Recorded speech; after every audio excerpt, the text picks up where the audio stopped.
What's up, everybody? We're back with Fifth Down Territory. It's Lamb. It's Bahuki. We got special guest Nolan here, and we're going to talk about the Super Bowl recap. I know it's been a little while since the game, but last week that's all everybody was talking about, so we figured we give it a little bit of a break, come back with some fresh eyes, and talk about it.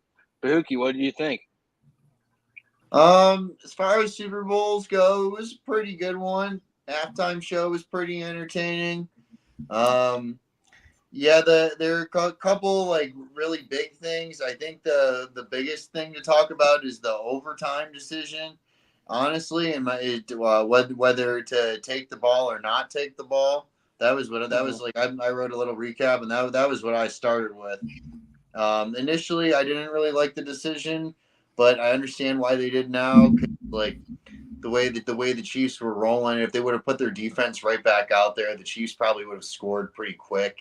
Like they were dog tired, but for the most part, I think logically you want to know what you have to do, and then that takes me to the 4th-and-1 conversion that the Chiefs made in that overtime. That was the play of the game to me. That was really what decided it, and people could debate would the Chiefs have gone for that kind of play, like on the first possession or not? Would they have been in that situation? I think that it's in that if it's the first possession of the overtime, you likely are going to punt on your own end of the 50 on a 4th-and-1. But the Chiefs know that they need the 4th down, and so they go for it. They get it. The rest is history. And so I think that's probably the first thing. And then the extra point block was another huge one that shifted like the entire like flow of the game and all of the scenarios. I said 25-22 is a dream / nightmare Super Bowl square. I don't really play Super Bowl squares, but if I saw 5-2 originally, I would have been like, I'm doomed. But then somehow someone won a lot of money that way. I can keep going, but I'll let one of you guys go, and we can shift it back. Let's kick it to Nolan, since you're a fan of one of these teams. Yeah, for sure. Obviously, this was a good outcome for everybody in Kansas City. They're real happy. This has started a lot of talk of dynasties, and Mahomes jumping a few pegs in the all-time leaderboard. And so this was just a ugly game at first. And if you flash back all the way to the last time these teams played each other in 2019 in the Super Bowl, this is exactly how the game went last time. It was ugly. It was defensive at first, and it was low scoring. It was 10-10 at halftime in 2019. It was 10-3 at halftime in this one. So it was just a game where you had to see who was eventually going to figure out the game plan for how to come out on top. And to put any doubt on 15 to not be the one that figures it out over a inexperienced Brock Purdy would be foolish. And here we are. Patrick Mahomes is ring number 3. The Chiefs have ring number 4. And the rest is all there.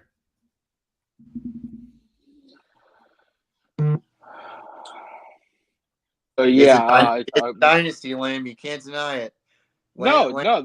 It's Dynasty 1. I honestly thought I was muted. I'm trying to get the thumbnail posted and share the link to some people. So I thought I was muted. I was going back to unmute myself. Wasn't muted. But yeah, it's definitely a dynasty. It's part 1. It's like you have Dynasty 1. You have to do this another 6 years, give or take. You don't have to win 6 more Super Bowls, but you have to be dominant and in AFC championship games year after year after year. 3 more titles at least. 6 AFC championship games in a row for Mahomes. Obviously, the Super Bowls is pretty cool too, but they're there every single year, man. That's. I know how it is. We went to 8 straight. All right, you gotta get to these things. It's halftime right now. It's halftime for Mahomes. Go get some orange peels, suit them back up, and let's see what you do with the rest of your career. All right? Go get him some orange peels. That's a soundbite for JC. It's absolutely undeniable what he's done so far. He is on pace to be the greatest player ever, and they are on pace to be another version of this Patriots dynasty. Yet they haven't done it yet. So people need to slow pace. On pace is the most important thing you said, though, right there. Absolutely. I'm not delusional. I can see it. Mahomes is easily the best player in the league currently, right now. Can't count him out. Doesn't matter what you give him. He's gonna be a star. He's gonna do what he does. And it just so happens this year they gave him possibly the best defense in the league. And Steve Spagnuolo might be the best defensive game caller or play caller in big time games. This was a year This was a year they were supposed to be full, and that offense is only going to get better this year. And absolutely, do they keep L'Jarius Sneed and Chris Jones? Probably. Let's be real. Probably. Yeah. I mean, they'll probably tag Sneed and extend Jones. Yeah. So what the biggest angle for me though is that Kyle Shanahan has just escaped another one. Why aren't we talking about this dude should be fired? That's the last thing. The last thing I have written down on my whole thing is Shanahan keeps Shanahaning. That's the last. That was the last sentence I had. Possibly the best offensive schematic builder. He has built the scheme that everybody looks to get to go and build. But when it comes down to crunch time in these big time moments, in these big time games, he has made continuous blunder after continuous blunder. And then those blunders have led him to 3 times losing double-digit leads in Super Bowls. He fired Steve Wilkes. I didn't think Steve Wilkes had that bad of a game. There was a couple of blitz calls that I probably wouldn't have tried, but for the most part, they kept Kansas City down. And that if they, that punt, the punt muff, that's something that falls under the head coach. That was really that was unlucky, that one, honestly. For sure. Unlucky, definitely. But that is something that falls under head coaching duties. Your special teams, nobody's looking at the special teams coordinator being oh, that's your fault. Most people are looking at the head coach for special teams blunders. I kept saying, they should have given it to CMC more. He touched the ball almost 30 times. He probably should have touched the ball 40 times because it was working. CMC played really well. That one of the things they wrote down is both running backs fumbled in the first possessions. CMC shook it up. Pacheco did not. This was really not a good Pacheco game at all. Mm-hmm. I don't think you can put this one on CMC. No, I don't think so either. I don't think Brandon Ayuk touched the ball enough either. And he's easily one of their best players. Again, that's Kyle Shanahan, though. I don't think that's Brandon. Whenever he got an opportunity, he got it. You think Ayuk stays in San Fran this offseason? No, I don't. I think they trade him for a late first. Something like that. Maybe to the Chiefs. Who knows? I don't know. I could see a team the Lions maybe making a move for him, something like that. I don't think they have enough money to keep them all together. I will say this too. You mentioned the things about Brock Purdy. I don't think he played bad in that game. I totally agree. They came out of the first half. They came into the second half. And it was pass, pass, pass, punt. Pass, pass, pass, punt. Interception, pass, pass, pass, punt. You can't win a football game, especially against the Chiefs, if you keep giving up possessions like that. You can't do it. So that's kind of where I'm at on it. It's just they did what Kyle Shanahan always does. They collapse. I truly believe that he is the problem. He'll get you to a NFC title game, maybe the Super Bowl, but he is not winning it for you. Not doing it. Nolan, what do you think about that? Do you think it was more I'm not trying to take away from the Chiefs here, but I feel like it was equal parts. Chiefs really being a good team and the 49ers also cracking late there. Oh no, yeah, for sure. And at first, it honestly those first couple of drives for San Francisco, it was very, very evident that they were trying to not have Brock Purdy throw the ball as much as possible because they didn't want mistakes to happen early. It had already happened multiple times in pretty much every single playoff game leading up to the Super Bowl where he made mistakes early and it forced San Francisco to make comebacks or to get points late in order to get a win. They did not want that to happen. And CMC was touching the ball the most in the first half, simply because they didn't want Purdy to, be the reason that they are losing the game. And that's where, late in the game, it's like, all right, well, you keep feeding CMC, but at some point, you have to let Purdy loose, right? At some point, George Kittle's got to touch the ball more than 2 or 3 times. Brandon Ayuk's got to touch the ball more than he did, right? I mean, you've won games before where Purdy is able to get outside the pocket and create and make plays. He's shown he can do that. That is no longer a worry. And if you're not going to at least give him the freedom to finally say, all right, what we're doing isn't working, let's let him loose, well, then that's your own problem.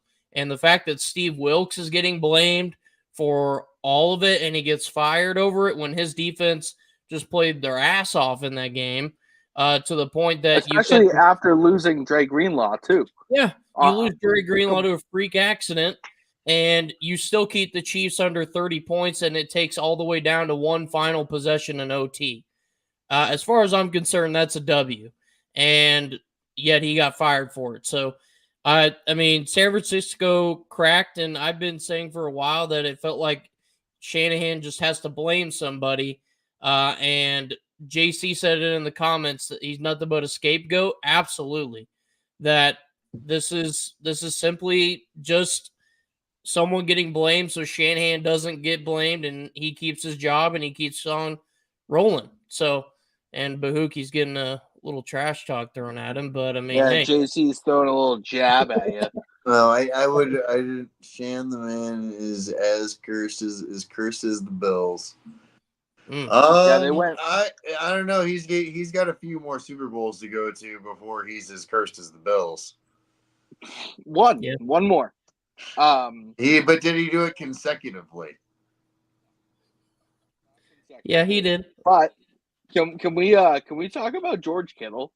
What an absolute no-show in that. It was zero factor. Like, he didn't get a lot of targets too. I think Nolan kind of touched on it. He was another guy that should have got the ball more. That he was in a couple of my parlays. He also should have recovered the fumble that CMC dropped. They put the mic'd up clip of that out there where he is like, "Hey George," and he doesn't look backwards and the ball's on the ground, and you lose that possession. Yeah, Roy, absolutely. I mean, he has to be, right. And then when you don't use a top 3 tight end in your game plan, and he doesn't touch the ball, yeah, you absolutely need to be on a hot seat. Any other coach in the NFL is going to get put on a hot seat when you don't get the game plan going that would have won you the game. So I won't say Debo. Debo got 11 targets in that game and had like 7 targets. I don't know, man. Like there's something. Pretty much everybody beside. I thought Ayuk played pretty well most of the game when he was targeted, and then CMC played really well. Like Trent. You know who one of the Niners' best. You know who one of the Niners' best players was? We haven't said his name. Fred Warner. Oh, he cut out. Yep, called it. It's definitely Fred. Fred Warner. Juwan Jennings. Yeah. Juwan Jennings had a hell of a game. Yeah, for sure. He was another one who busted my parlays. I had his unders, and he cooked all of them. He very well could have been the MVP had San Francisco pulled it off. So, yeah, Roy, we talked a little bit about Ayuk getting paid somewhere else. I think he's a trade candidate. I think that San Fran's going to look to acquire another late first and, like, keep kind of structuring this team with, like, early draft picks that don't cost as much. What else did he say? James did the same kind of stuff when he was with the Vols. Okay. I couldn't understand that for a second, but now I do. Jennings is a good player. Good player, showed a lot. Only other player besides Nick Foles to catch and throw a touchdown pass in the Super Bowl. Had to say that one myself, and I still hate it to this day. It's okay because Brady still had the best quarterback performance in any Super Bowl ever in that game. 505 yards, 3 touchdowns, absolutely lit him up. Should have played Malcolm Butler, Bill. Should have played Malcolm Butler. Okay, I can move on from that. You want to know who else didn't play very good in this game? I don't think Trent Williams had a very good game. I don't think he had a good game at all. There's a couple of holding calls early in the game that really crushed some of their momentum. I thought that George Karlaftis was kind of making him look silly at some points. I think Karlaftis is a very, very good player as well.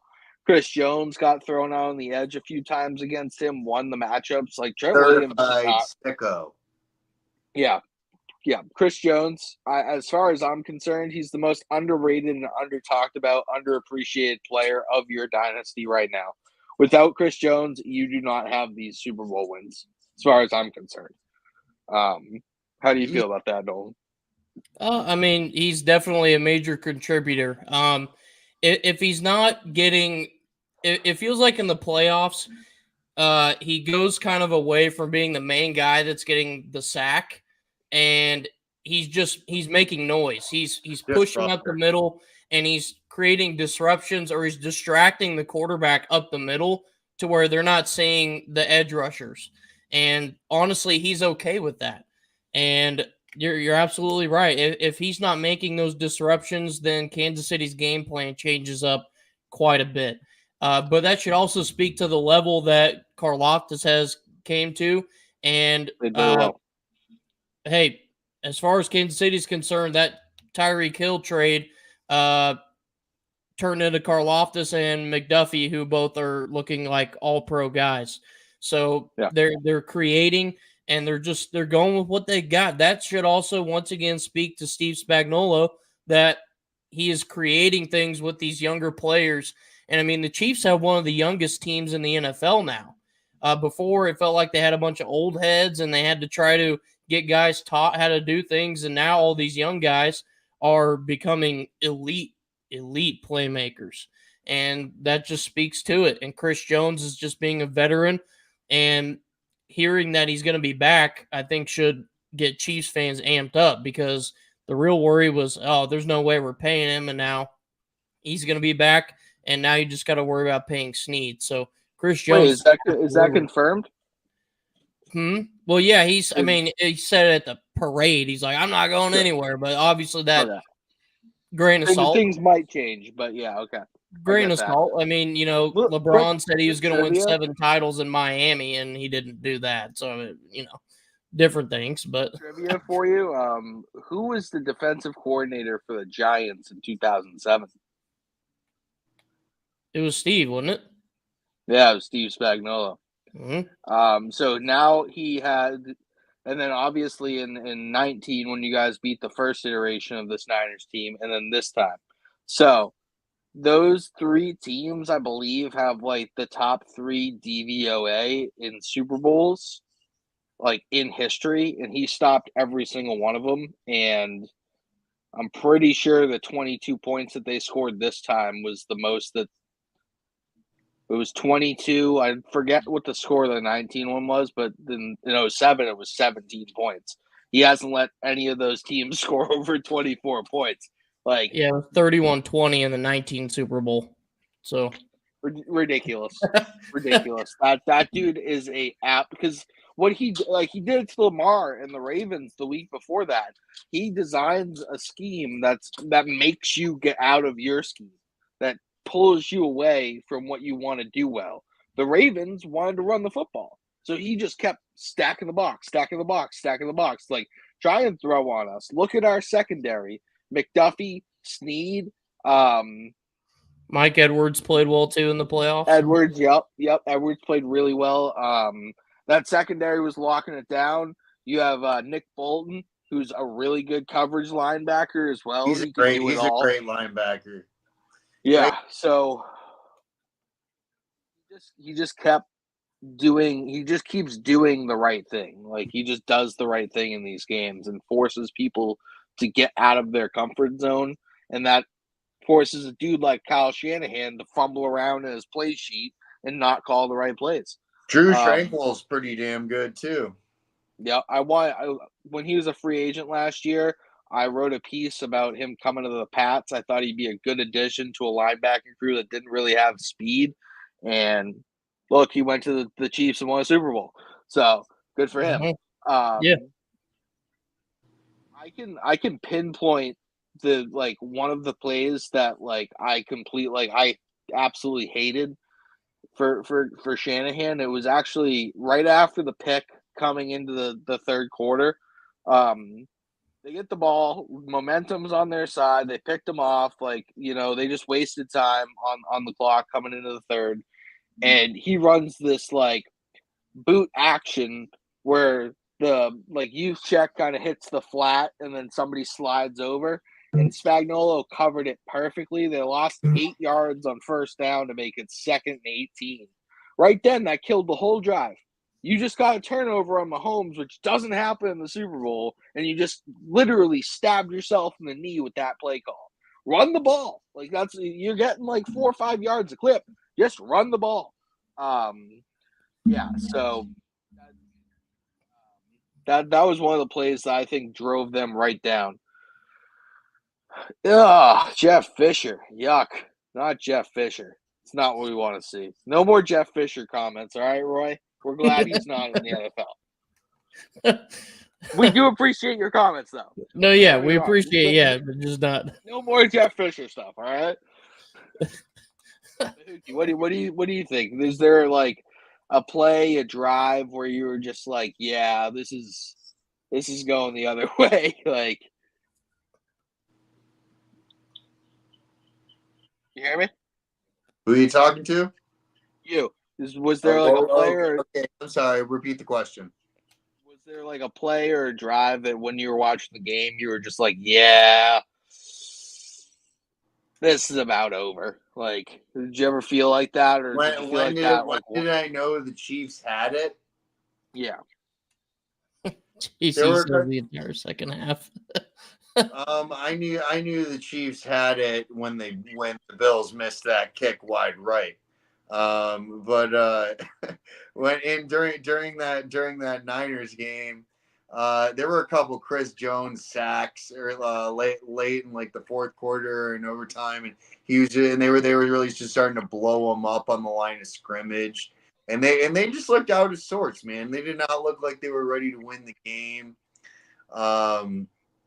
And yeah, that fourth and one, when they picked up that 4th and 1 in overtime, I was like, okay, I've seen this story enough times. Part of me almost wants to turn the game off because I'm so pissed off because Patrick Mahomes is just so good at football, and I don't know what anyone's gonna do to stop him. And you want to know who's a good play caller? That's the next thing to talk about is anyone gonna do anything about it next year? You want to know who's a good play caller? Freaking Reed. What a play call that was, man. Andy Reid off a bye week is a cheat code. Yeah, you had Kelsey or you had the option, the run option for Mahomes. Either they were getting that first down. Either way, they cut that cake. It was just you couldn't stop both of those players from doing what they wanted on that. One of them was getting it. It was just perfectly designed play call. I will actually entertain one more Jeff Fisher comment. Not the Nashville Cats. Oh no! Cats with a K. Cats with a K. That's even better. Man. All right.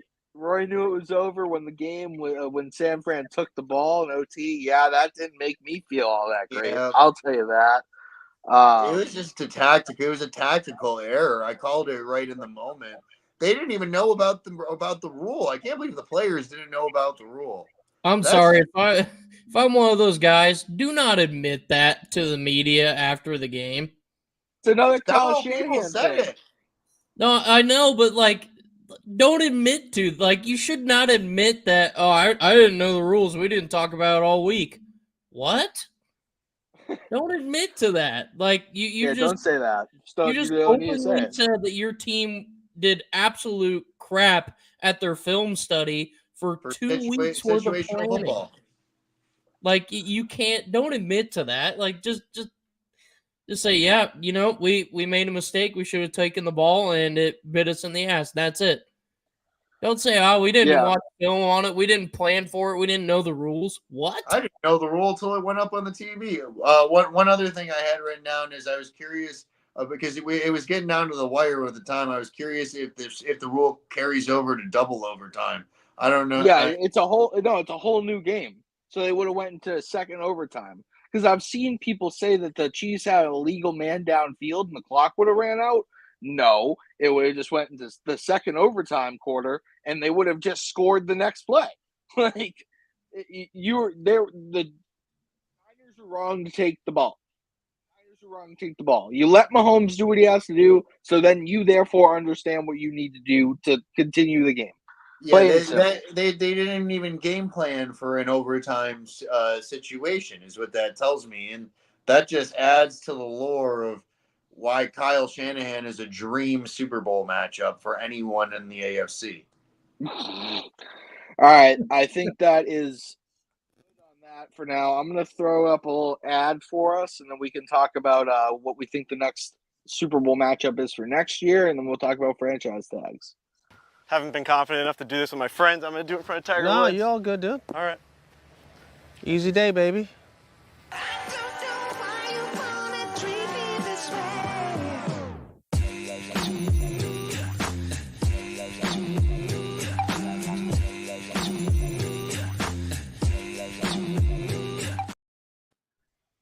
So yeah, for anybody watching who's a Tiger Woods or golf fan, make sure you go check out our store. We got a new shirt, the Easy Day Baby collection from Tiger.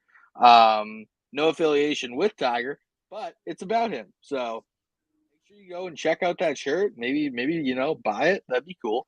So yeah, we can talk about what do we think the Super Bowl matchup for next year is going to be? Or we can even go like a step further and talk about AFC, NFC championship, possible Super Bowl matchups. Mine, I think I was, what did I say? I said Bengals. I think it's going to be Bengals Packers. I like a lot of what I've seen from Green Bay. I think they're a young team who got a lot of experience. They almost knocked off the 49ers. To get into the NFC Championship game, just didn't have enough experience. They didn't have enough veteran presence on that team who's been there before.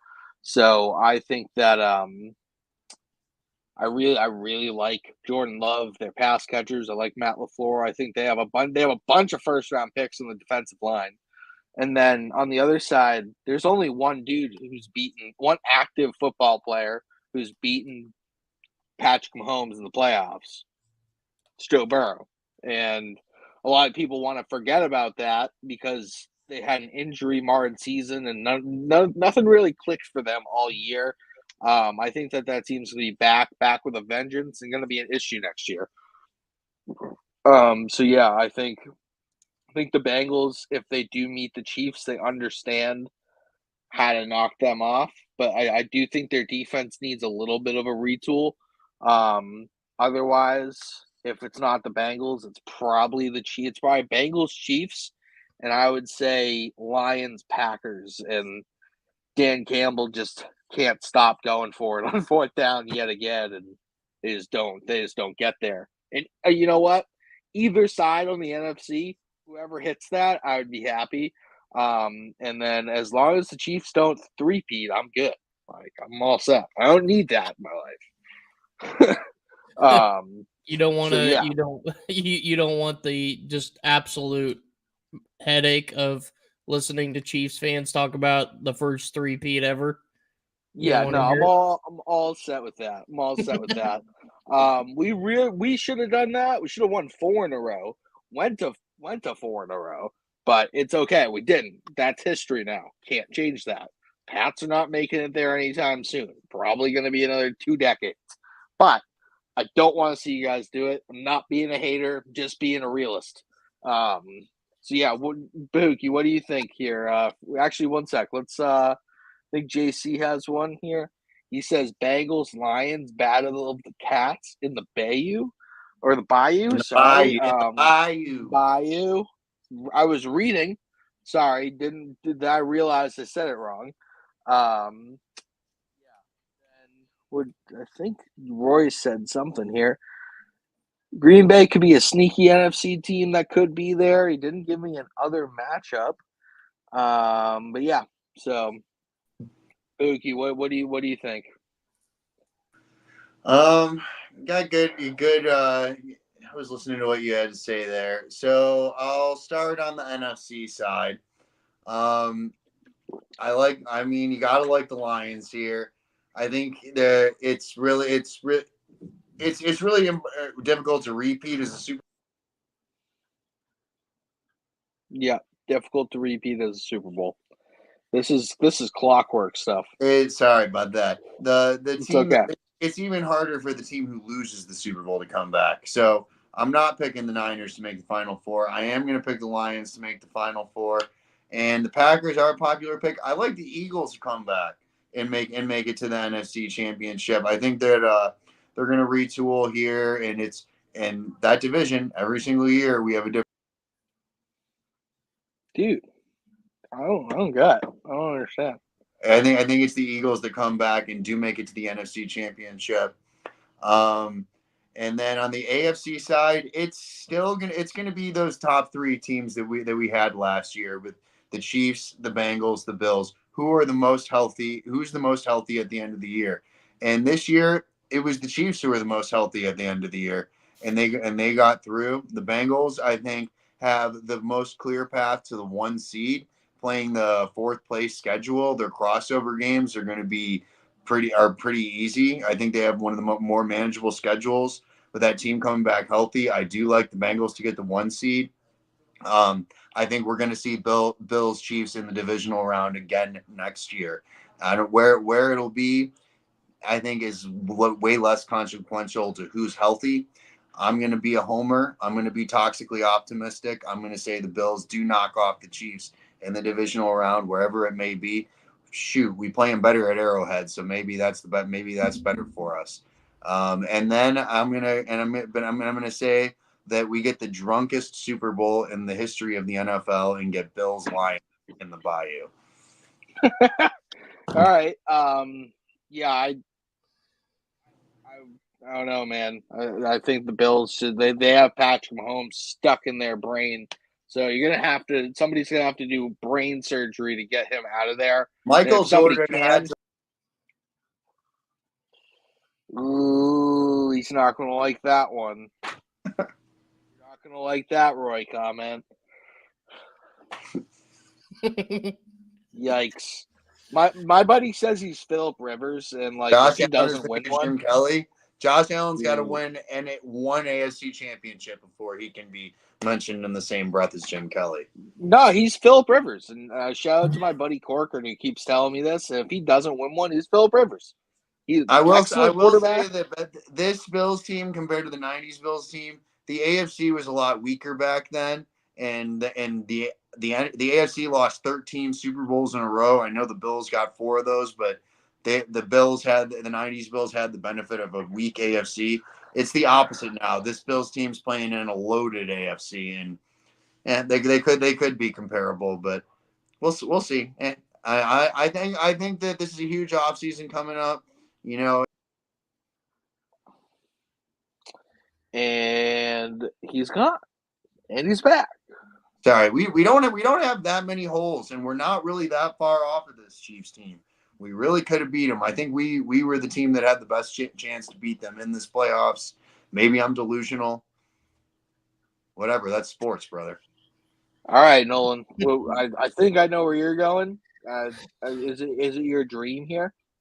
I'll just show you that real quick there, and there's my evidence for you. I mean, if there is any reason to doubt 15, I'd love to hear it. I don't see how Kansas City won't be competing for it again. Now, is a healthy Joe Burrow and Bengals team a serious threat, just like Josh Allen and the Bills are also kind of on that level where it's like, wow, they're probably going to be playing in a divisional round or an AFC championship? Yes, absolutely. But this run by the Chiefs, I feel like kind of puts them in this bracket where it's like they can beat anybody. They had to go on the road twice against two of the best teams in the AFC, and they did it with flying colors. And they won by using the game plan that was best that day. They won all three of those games, including the Super Bowl, by all different ways. They figured it out. They won the game and they managed the game. That, I think, puts the Chiefs back in it next year. They're going to go draft well. I think they could get somebody in free agency if the money works right. If they bring back Snead and Jones, I just see no reason why they won't be back there. As far as on the NFC side, I definitely think the Eagles had a down year. They draft way too well, and they got way too many weapons to not redevelop and kind of put themselves back into that running. The Texans, JC is saying that that's a scary AFC wildcard team that could also make a run if they continue to develop. I know Louis would love to hear me say that. So I don't know. We'll see what happens. Other than that, I mean, in my heart, I would love to see Dallas kind of get over a hump and shut some people up too, but that's wishful thinking. I think they're a playoff team, but no further. I like the Lions to be back, despite Dan Campbell saying, "Oh, this might have been our only shot." That's some weird negativity from a guy who usually is very positive and upbeat with his team.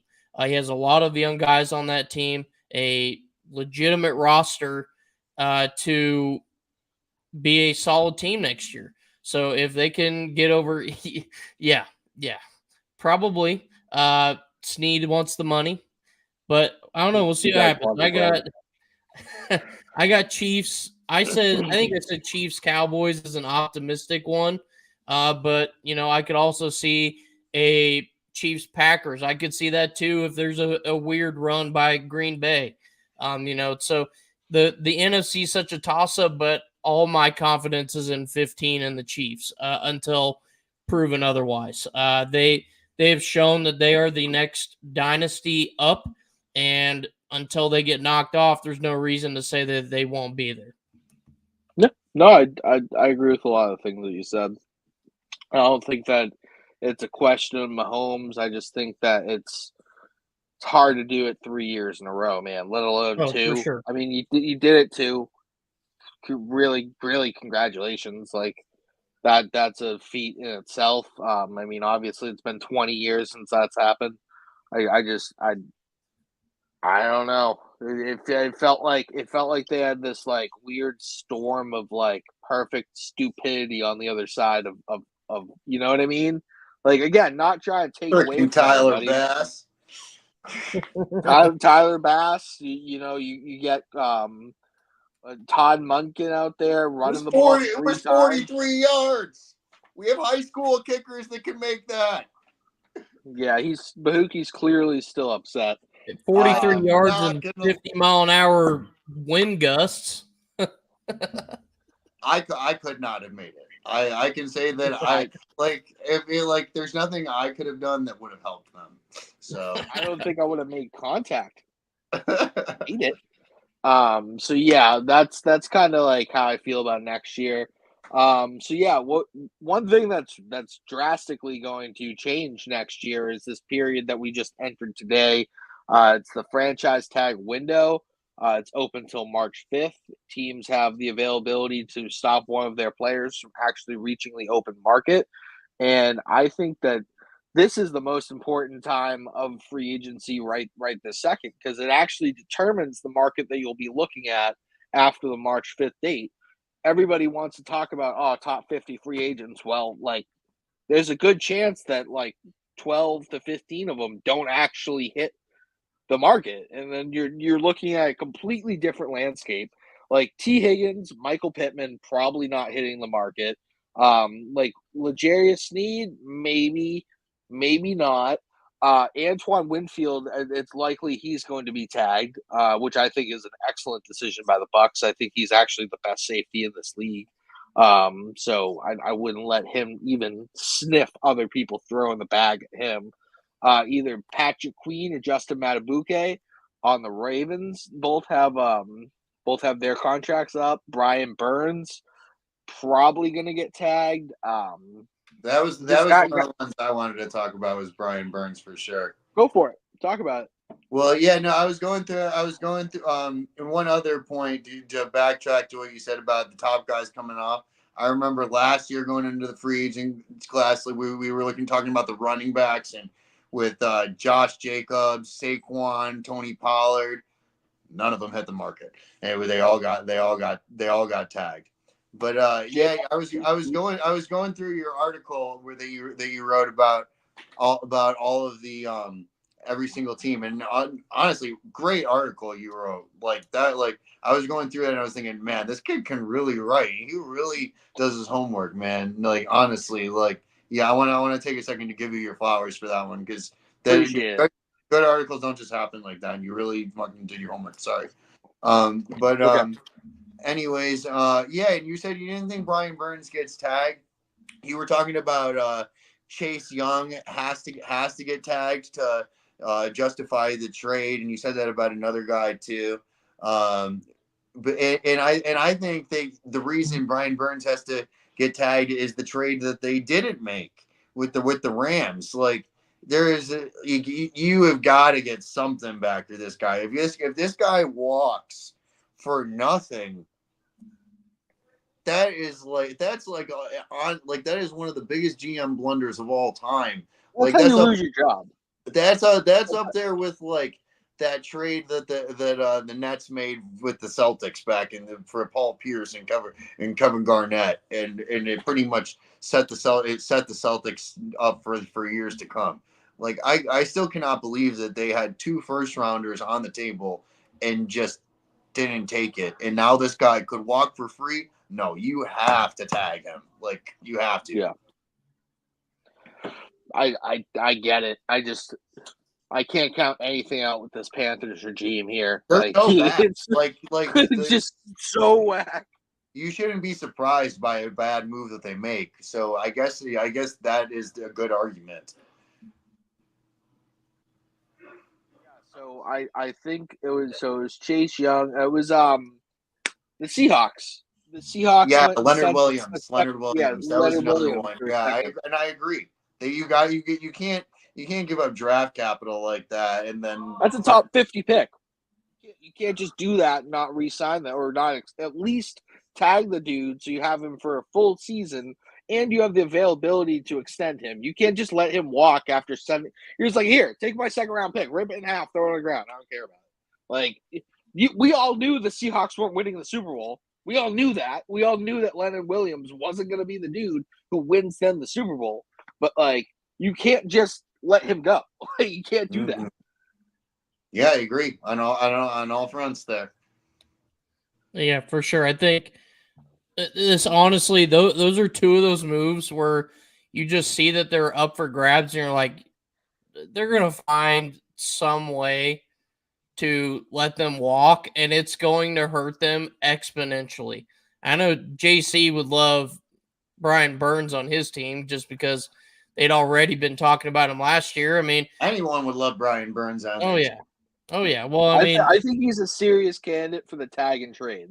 I think that like Carolina you're going to want to get back into the first. I think the Rams could be a perfect place to be like, yo, we haven't used a first round draft pick since Jared Goff. We're not starting here. Take that. Give me Brian Burns. Watch out. You know, like what happens after that? That'd be a great move. Yeah. I could see him and Aaron Donald. Like when they got Bobby Wagner, it was like, wow, what? Really? You just like they just picked him up out of nowhere for a quick little rental deal. I mean, I could see that also happening for Brian Burns just because he is going to carry a bit heavier of a price tag. Like, hey, we'll pay you on a tag. You can walk if you want, or if you're willing to stay, we can rework a deal for you. That's That's the only way I see Brian Burns getting anywhere is either a really, really expensive tag or a decent contract. And yeah, JC agrees too that he in LA, I think he'd thrive. I think Sean McVay would be able to find a nice role for him. And I mean, I don't even know, has LA even added a new DC? I know Raheem Morris left for Atlanta, so I mean, if they haven't I added think they anybody yet. I think they elevated somebody from their staff. I'm not positive though. All I know about the Rams is they're going to be well coached. Like it doesn't matter who's coaching them; that team's going to be well coached. So yeah, that's kind of where I'm at on them. Another guy. So like I'll talk about the Pats for a quick second here because they actually do have a couple of candidates that are pretty big names for free agency, like either Michael Onwenu or Al Duggar. And I personally believe that they should tag Onwenu because I've heard rumors that he doesn't want to stay here this year. And if he sees another bag from another team, he's gone. Like you're not going to be able to convince him to come like, oh, let us match your offer. He's not going to do that if he doesn't want to stay. So if he doesn't want to stay, tag him. And then maybe this new regime with Gerard Mayo and like company could be like, look, this is what we're building. Be a part of that. You can play guard. You can play tackle. We'll pay you the $20 million tag this year, and then we'll figure out an extension next year.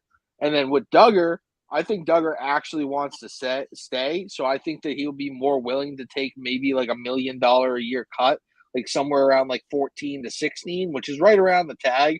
But I just don't think you should use your tag on a safety with a team like this that needs desperate offensive line help.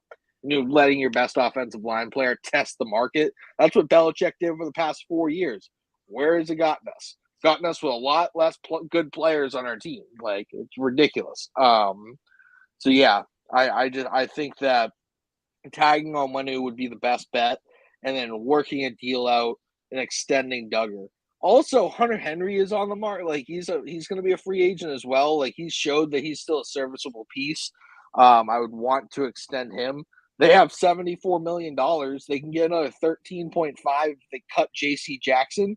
So that's almost 90 million. It's not like you don't have money to get all three of these players back. And if you don't, that's malfeasance. I'm sorry, but like it's ridiculous. Absolutely ridiculous. What's your new GM's name? You told me before, I forgot. Elliot Wolf. Yeah, this is huge offseason for him. Yeah, huge offseason. It's time to see if Belichick was just not letting these guys do their job right, or if they just can't do their jobs. Like it's pretty much one of the like there are people in the organization that said that they wanted Deebo Samuel or AJ Brown, and Belichick goes, "Nah, I'm taking N'Keal Harry." So like, if we had people who made that evaluation, I'm gonna feel a little bit more comfortable with them in charge of picking the players at this stage of the game. But yeah, so that's my little Patriots rant there. I tried to make it quick. Bookie, I don't think the Bills had anybody worth tagging. I think Micah Hyde's up. I think Micah Hyde's about to retire. That's why I'm interested to see if Kyle Duggar walks. Oh, it'd be sad. I'd be pretty pissed if he went to Buffalo. Not even gonna lie. Yeah, I think that would be great. You guys used to do it to us all the time. You remember Chris Hogan? Me too. I do. Yeah, he was good. Yeah, I know. They call it in Buffalo. They used to call him 7-Eleven because he was always open. Yeah, JC, let's slow your roll there. Let's slow your roll there, JC. I don't know if he's an actual GM quite yet. He's been number 2 in the Packers. Yeah, he hasn't actually filled the role yet. If the Bills were to tag anyone, AJ Epinesa would probably be the best candidate. But I think that's an expensive tag. What's up? That's an expensive tag for Epinesa. It's almost $20 million. I got something I've seen that has been floating around is if they are able to trade Von Miller post June 1st, they would save $17.5 million in cap space. I don't know Yeah, who. kind of offset. I don't know who's going to take that deal. You're gonna have to offer them like a draft pick. Like is like filler. Um, I saw a lot of Broncos fans were interested in Von Miller going home to Denver. But yeah, we're under the gun with a lot of tough contracts here. Tre'Davious White is another one. If they cut him, they can save $10 million, which sucks because I love Tre'Davious White and he's like done everything for this team. But one idea that I've seen floating around from some Bills fans is the idea of him making the switch to safety. And I don't know if we would cut him and then bring him back on a different contract. Because I would like to see Trey say as a Bill, but after going from an ACL and an Achilles, like it's unlikely that he's going to be the same player. And $10 million is a lot of money. We did see today that the cap is going to be about $7 or $8 million more than we expected. They were saying they were projecting around 242 or 243 million. It looks like it's going to be closer to 250 million. So that's good news for a lot of teams. Bills can restructure Josh Allen's contract. That'll cut that down by I want to say 24 million. But they got a lot of hoops to jump through. And it's okay. The Saints been making money vanish for years. You're good. Yeah, they're negative $80 million in cap space. They have negative $80 million. 84, I think. Yeah. Where does it all go? Yeah, they're gonna be looking at losing multiple starters. They're gonna have to cut here. So JC says Ayuk to the Pats. Don't test me, buddy. Don't play with my emotions like that. Because my boy Chris, he would cry. I would also cry. Happy tears. You're correct. And then as for the Saints, no, we got the ticket price increases, which, God damn it. And then Chris just says, just keep kicking the can. You can kick the can, but I feel like when you're approaching 100 million negative cap space, somebody's got to come in there and be like, bro, like cool it. Like where are we kicking the can? Like you kicked it off the ledge. You guys are getting relegated to the UFL until you get your finances straight. Paying Roger, they're like, "Yo, listen." That's what they do in Europe. It happened to Juventus. Juventus had to go down to Serie B for a couple of years. Anyways, I agree with JR. I can't believe anything the Pats do currently. Like, I can't believe it until I actually see it. That's where we're at with this team. Nolan, I feel like you haven't spoken in a minute. Here, what do you want to talk about the franchise tag? Oh, no, you guys are good. Well, if we're going along with the theme here of, teams that we all kind of keep up with, I can start with the Chiefs. We've already brought this up. The two big options right out of the gate, obviously, are going to be Chris Jones or L'Jarius Sneed, just because that is where the money is going to go. The rest of these guys are already on some pretty established deals. And as far as Kansas City's concerned, besides Sneed and Jones, they're trying to get Patrick Mahomes' deal reworked to open up some more money to try and bring people back. So Patrick Mahomes is taking the Tom Brady route of saying, I'll take my pay cut if we want to be able to move money around and keep guys and retain a roster. And so if they were going to go anywhere, I think, Tyler, you said this already. Yeah, for sure. They won. I get it. I understand. I get it. So I honestly think Sneed will get the tag just because that's a little bit of a cheaper tag for Sneed than it is for Chris Jones. So if they want to try to retain both, man, that would be a dream. That would be a dream to go get Mike Evans. So a quick note on Chris Jones: the tag wouldn't the typical tag for a defensive end or an interior defensive lineman is around $20 million. Since he got tagged last year and his salary is above that, it's 120% above it, above your last year's salary. And if you got tagged, I believe there's another little multiplier in there. So the tag number for Chris Jones would be around $33 million. You can't, and the tag, you can't hide from that. You can't move money from the tag in the void years and like be like, oh, we're gonna front end, back end load that. No, that's $33 million on your cap that year, ready to hit you in the face. Like, here we go. That's going to your debit. That's not going to your credit. That's hitting the bank right now. Like as soon as that thing kicks in, you're beat on that. Like, yeah, for sure. So that's why I could. That's why I could see it. It's a cheaper tag. You keep Snead around, and it gives you more time to kind of discuss a long-term deal. Whereas Chris Jones has stated outright, he will take these 1-year deals, and you saw it this year. He took that deal with incentives. He gets all of his incentives, and he gets his payday, and it ends at a Super Bowl ring. So he's fine with that. So I mean, if you can work it out to where Jones gets, his even just his $33 million, just in a 1-year $33 million, or a 2-year and you stretch it out, do something like that. Just so you can get Snead. I think Snead needs to be the priority tag guy just because you don't want to lose somebody like that. So I think that's where Kansas City's going. As far as Dallas, the other team, I wanted to run something. I wanted to run something by you real quick. So I've been reading some articles around kind of like where Dallas could go. Tony Pollard's obviously the main guy. Now, obviously, Pollard got tagged last year for around just over $10 million and some change. So obviously that tag will go up. Yeah, JC, boo. The tag will go up, but does Dallas want to pay that?